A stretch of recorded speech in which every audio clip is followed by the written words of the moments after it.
बिस्मिल्लाहिर्रहमानिर्रहीम। अस्सलामु अलैकुम वरहमतुल्लाहि वबरकातुहू।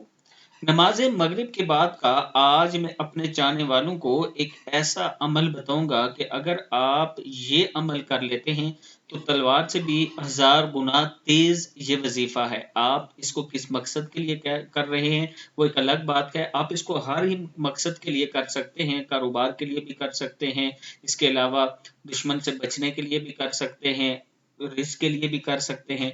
ये अमल है बिस्मिल्लाहिर्रहमानिर्रहीम। या कहारू या जब्बारू या मुजिल्लु या मुंतकिमु। या कहारू या जब्बारू या मुजिल्लु या मुंतकिमु।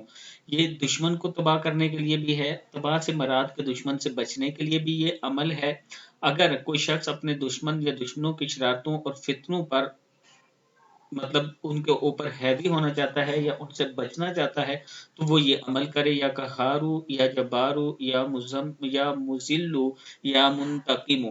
पढ़ना आपने कितनी मरतबा? 41 मरतबा। मतलब या कहारू या जबारू या मुजिल्लु या मुंतकिमु, ये एक मरतबा हो गया। और इसी तरह ये 41 मरतबा आपने पढ़ना है। मकसद आपका जो भी हो, अच्छा मकसद होना चाहिए। दुश्मन से पनाह के लिए आप ये पढ़ें, अल्लाह से दुआ करें कि अल्लाह आपको दुश्मन से पनाह दे, उसके लिए भी पढ़ सकते हैं। और रिस्क वगैरह की बंदिश है अगर आप पर तो उसके लिए भी आप ये पढ़ सकते हैं। अल्लाह ताला हम सबको नेक अमल करने की तौफीक अता फरमाए। आमीन।